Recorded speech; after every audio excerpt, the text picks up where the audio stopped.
1886 წელი. ხიმშიაშვილის 11-ში ნახალოკაში დაიბადა გოგონა. ყრმა ბავშვობაში მან დაკარგა დედა, რის შემდეგაც მას დედინაცვალი ზრდიდა. იგი საკმაოდ სუდად ექცეოდა მას, კაცრად, სასტიკად.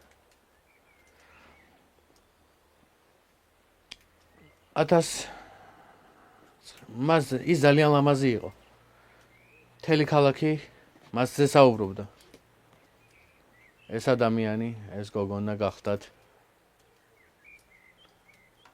ნეტარი ანასტასია ჯდომარე. იგივე ანასტასია საზანოვა. იგი აქ თბილისში დაიბადა. მას ძალიან ბევრი თაყვანისმცემელი ყავდა, მაგრამ მას შეუყვარდა ერთი ღარიბი სამხედრო ოფიცერი.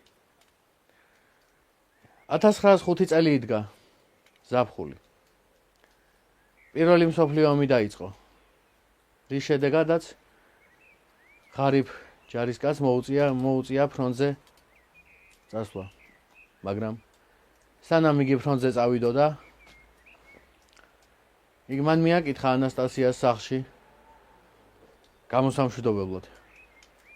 როდესაც ღარიბი ოფიცერი მივიდა ანასტასიას სახლში, ხიმშიაშვილის 11-ში, ოფიცერს წინ გადაეღობა დედინაცვალი, რომელმაც უთხრა, რომ ანასტასიამ როდესაც ეს ამბავი გაიგო, ის ჭკუიდან შეიშალა და გაკოჭეს და ფსიქიატრიულ საავადმყოფოში გადაიყვანეს.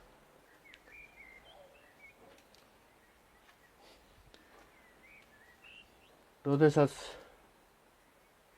ოფიცერმა ეს ყოველივე შეიტყო, მან მოიღო თოფი და იქვე თავი მოიკლა.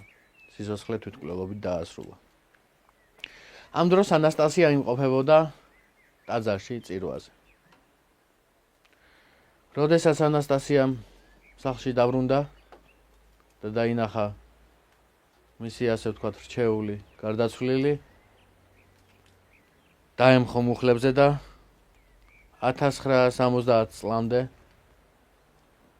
ის იყო ჯდომარე და ლოცულობდა იმ ადამიანისთვის, რომელმაც სიცოცხლე თვითმკვლელობით დაასრულა.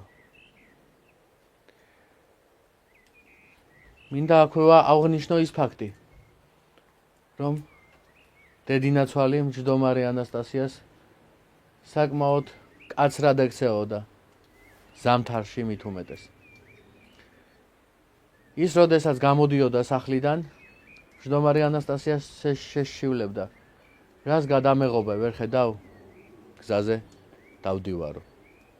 და შეაგდო, ასე ვთქვათ, ცოტა უხეშად რომ ვთქვათ, შეაგდო ქოხში, სადაც ანასტასია მჯდომარე იჯდა მუხლებზე, გატეხილ ბოთლებზე, რომელიც მისი ნატეხები ძვლამდეც კი ატანდა.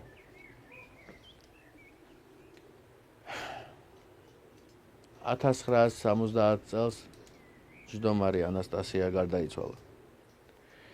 გარდაიცვალა და მთელ თბილისს დაამახსოვრებინა მან თავი. თუ როგორი უნდა იყოს რეალური სიყვარული და ამ საქციელით მან უთხრა საზოგადოებას, რომ რეალური სიყვარული არასოდეს კვდება. ჩვენ დღეს ვიმყოფებით ჯდომარე ანასტასიას საფლავზე, კუკიაზე, თბილისში. აქ დაკრძალულნი არიან ანასტასია საზანოვა და ჩემს უკან ვერა საზანოვა, მისი და. ეს იყო ისტორია, რომელმაც მთელს თბილისს და არა მარტო თბილისს, მთელს საქართველოს სრემლი მოგვარა თვალზე. მთელი საქართველო დააფიქრა, თუ როგორი შეიძლება იყოს სიყვარული. წმინდა, სიყვარული.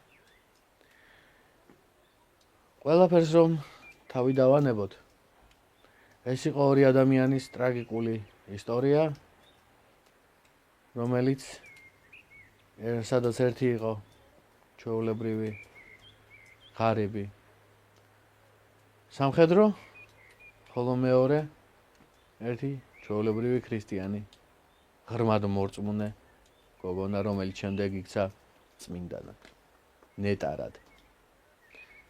და რომელსაც დღეს ყველა მთელი უბანი მოიხსენიებს ჯდომარე წმინდა ანასტასიად. როდესაც ამ სიუჟეტის გასაკეთებლად მე და ჩემი ოპერატორი და პროდიუსერი მალხაზ გაბადაძე მოვდიოდით, მთელი უბანი ძალიან თბილად მოიხსენიებდა ჯდომარე ნეტარ ანასტასიას. რომ ვეკითხებოდით თუ სად იყო მდებარეობდა მისი საფლავი, ყველა მიცოდა, იმიტომ რომ ეს არის ისეთი ისტორია, რომელიც აღარასოდეს განმეორდება. ეს არის ისტორია სიყვარულზე, რომელმაც დააფიქრა მთელი თბილისი. და დამაფიქრა მეც, თუ როგორი შესაძლოა იყოს წმინდა სუფთა სიყვარული. ამინ.